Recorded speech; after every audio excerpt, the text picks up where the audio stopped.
Assalamualaikum warahmatullahi wabarakatuh. Waalaikumsalam warahmatullahi wabarakatuh. Sehat semua? Sehat. Alhamdulillah. Untuk pertama kali Pak Guru yang tanya mana ketua kelas? Berapa anak yang sudah hadir? Sehat masih semua Pak Guru. Masih semua, alhamdulillah. Mari kita buka pembelajaran pada pagi hari ini dengan melafazkan basmalah. Bismillahirrahmanirrahim. Baik anak-anak semuanya, pada pagi hari ini Pak Guru ingin menyampaikan pembelajaran dengan topik berpikir komputasional. Ketika kita melihat judul ini, apa yang ada dalam benak kalian? Apa itu berpikir komputasional? Ada yang tahu? Silakan. Berpikir komputasional adalah cara berpikir untuk menyelesaikan persoalan yang cara penyelesaiannya jika dikembangkan dapat dilakukan oleh komputer. Bagus. Cara berpikir secara runut dan runtut, efisien, ya, dan efektif. Nanti berpikir komputasional. Selanjutnya pada minggu yang lalu kita sudah berbicara juga tentang apa yang sudah kita pelajari? Algoritma. Nah, algoritma ada hubungannya juga dengan optimasi penjadwalan. Kenapa? Karena kita tentunya kalian banyak sekali kegiatan yang kalian ikuti baik di sekolah maupun di rumah. Itu apa yang dimaksud dengan optimasi penjadwalan? Namun sebelumnya, tujuan pembelajaran pada pagi hari ini adalah yang pertama, siswa mampu menerapkan konsep berpikir komputasional untuk menyelesaikan secara efisien persoalan komputasi yang mengandung optimasi. Yang berikutnya menjelaskan secara sederhana bagaimana cara membuat jadwal yang efisien dan adil. Hanya harapannya begitu. Berikutnya Pak Guru ini bertanya, pernah kamu disuruh ibu atau ayahmu untuk membantu mengerjakan sesuatu? Adakah di antara kalian yang disuruh mengerjakan pekerjaan lebih dari satu? Nah, contohnya apa?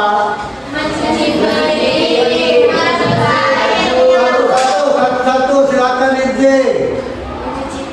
Mencuci piring, mencuci baju, menyapu halaman.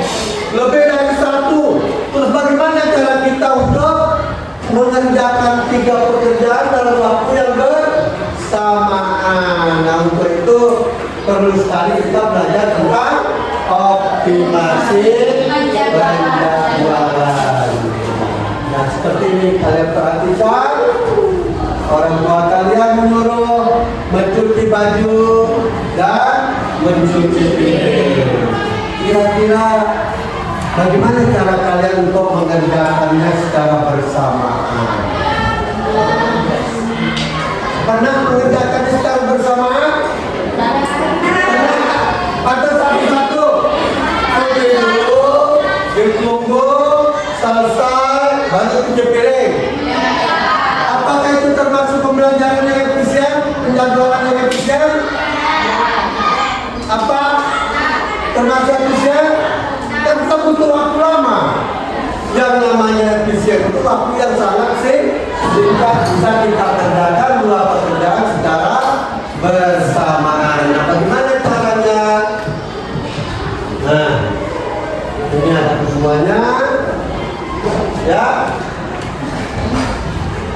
Ada 2 pekerjaan yang bisa kita kerjakan secara bersamaan.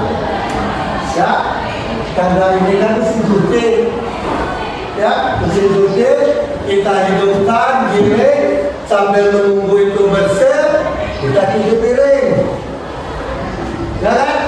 Jadi cuci piring selesai, cuci baju juga selesai. Jadi kita hidupkan mesin cucinya, kita masukkan majelis sekalian di saat ini bersamaan, cuci bajunya bekerja, mesin cucinya bekerja, kita cuci piring, selesai, cuci piring, selesai, insya Allah dua-duanya.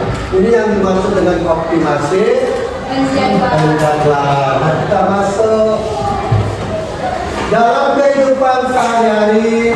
Terkadang kita perlu mengatur jadwal untuk berbagai kegiatan. Seperti apa namanya? Vanessa, Aifa, ya Aifa. Namanya sangat luar biasa, sulit diucap. Hanya bapak dan ibunya yang hafal. Ya. Nah, Aifa ini punya pelajar yang sangat sibuk. Di samping dia sekolah, dia juga ikut model, ikut juga kegiatan ekstrakurikuler. Nah, tentunya kita butuh jadwal. Kalau nggak dijadwalkan, tentunya apa yang terjadi kalau nggak dijadwalkan? Tabrakan. Nah, ini dia. Ya, kalau tidak kita jadwalkan, maka kita akan ada kegiatan yang bertabrakan. Contoh, kamu sekolah, kemudian nanti pulang sekolah mengerjakan PR, membaca buku, belajar musik, belajar memasak, pergi jadi model, pergi main bola. Wah, luar biasa sibuknya kan? Belum membantu orang tuanya supaya dapat keberkahan dari orang tua. Maka kita perlu penjadwalan. Dengan demikian kita bisa memilih kegiatan mana saja yang akan kita lakukan pada hari tertentu. Apalagi nanti tanya sudah masuk di dalam kepengurusan OSIS, ada rapat OSIS, ada ekstrakurikuler, ada jadwal di luar untuk usaha. Nah, ini kita harus prioritaskan di hari-hari tertentu. Nggak mungkin secara bersamaan. Nah, itulah yang dinamakan dengan optimasi penjadwalan. Saya tidak sedang kita. Baik, teman-teman semuanya, ini ada ketiga kegiatan. Coba kalian pikirkan, mari kita diskusikan. Nah, seperti yang disebutkan dengan inti tadi, membantu orang, membantu orang tua, merebus air, menyapu, mandi. Nah, coba Anda jelaskan bagaimana cara kalian membagi tugas sehingga dapat menyelesaikan ketiga kegiatan tersebut tepat waktu. Coba Anda pikirkan dulu. Ya, Deta.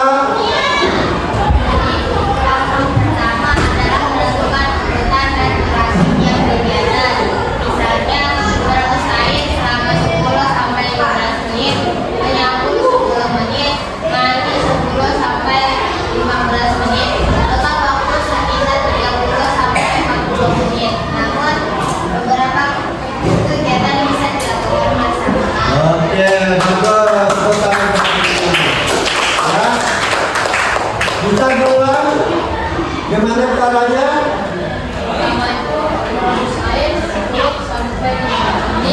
Kemudian menyapu halaman sekitar 10 menit atau 5 menit, mandi bisa 10 sampai 15 menit. Oke, pintar sekali, Mas. HP, ya, HP, luar biasa. Jadi pertama kita harus menentukan durasinya, ya. Kalian menjalankan durasinya berapa? Kalau tidak kita tahu durasinya terjadi. Nanti tabrakan jadwal itu kan? Oke, sama dengan jadwal kita pembelajaran hari ini ada durasinya. Ya, 1 jamnya berapa? 40 menit. Ya, begitu 40 menit berikutnya akan terjadi pergantian. Nah, seperti itu ya, menentukan durasi. Terus yang kedua apa? Silakan. Yang kedua, silakan.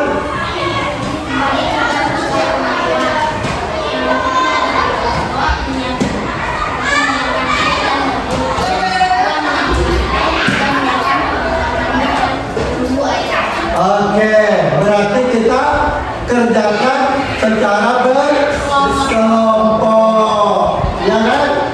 Misalnya di rumah kita ini ada adik, ada kakak, ya, mungkin ada saudara yang nginep di rumah. Nah, ini kita bagi-bagi, ya. Ada yang rebus air, ada yang nyampur, ada yang mandi bergantian, ya. Begitu selesai mandi, nanti nunggu yang nunggu saya gantian. Oke ya, seperti itu. Baik, selanjutnya coba kita pikirkan. Nah, ini aktivitas kedua ini Pak Guru akan membagikan LKPD untuk dikerjakan secara diskusi kelompok. Oke? Siap? Semangat? Tepuk pagi? Tepuk siang? Tepuk malam? Nah, LKPD.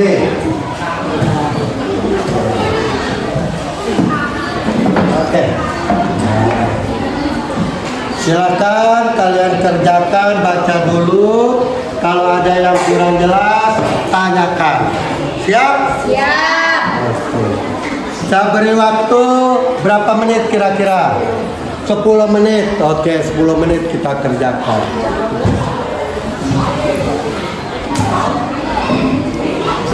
Tiga buah ember dengan air.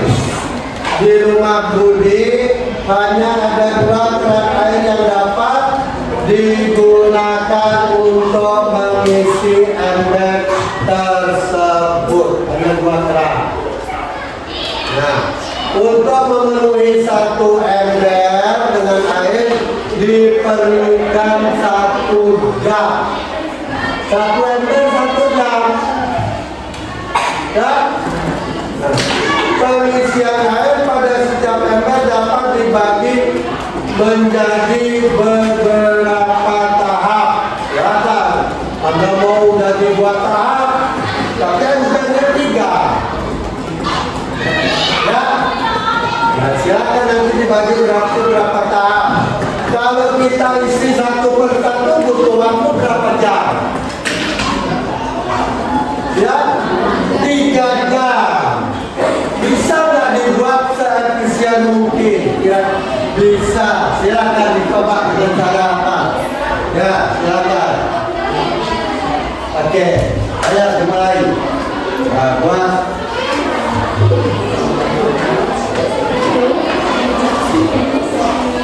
Nah, ini. Ya, cara bagaimana?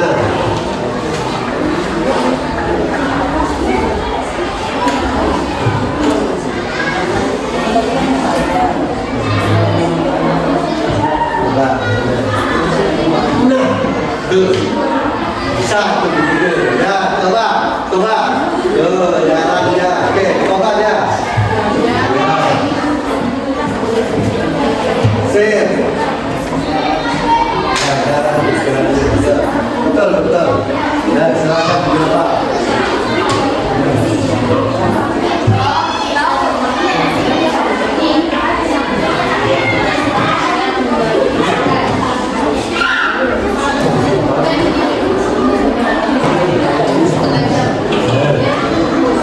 Kita gambar ini setengah, gambarnya begini. Nah, ini kan waktunya 30 menit. Jangan yang di bawah kosong dulu. Yang ketiga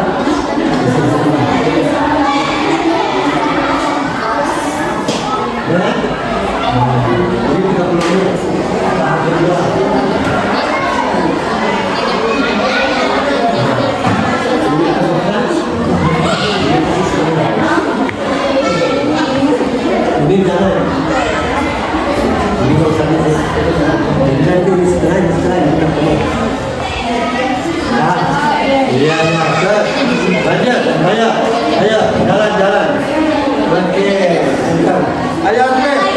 Digambar caranya.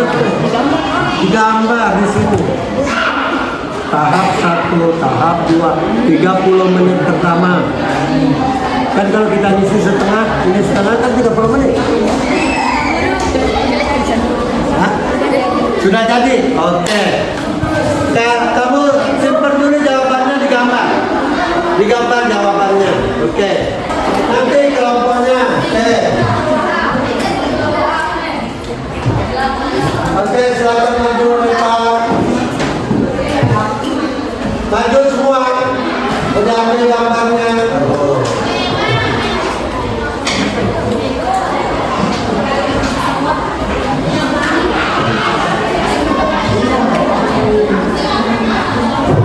Ayo semua. Oke. Perkenalkan diri dulu.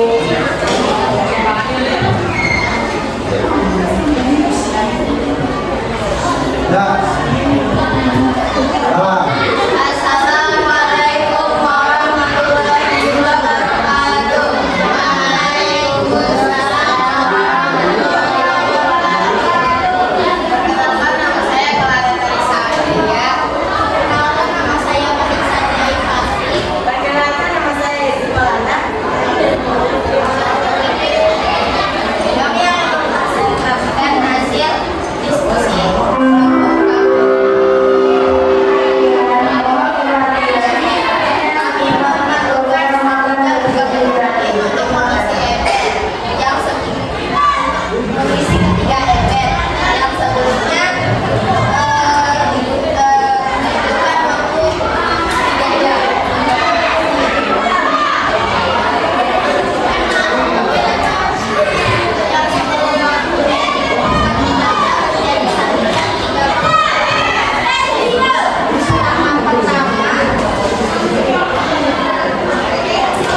bersamaan kan 1 jam.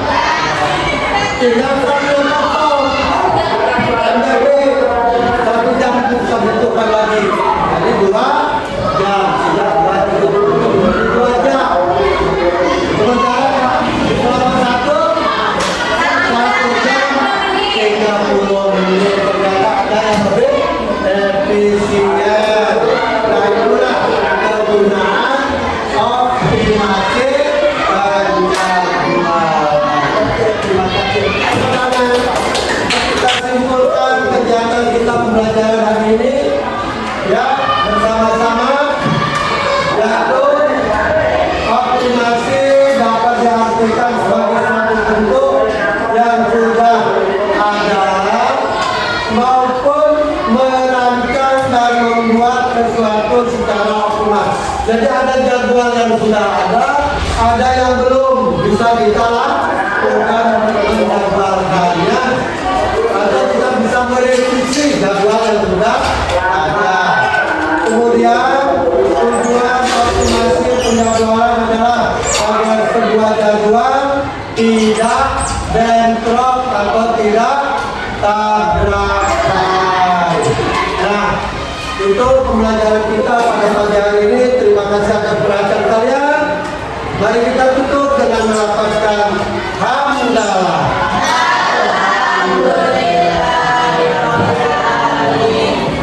Assalamualaikum warahmatullahi wabarakatuh.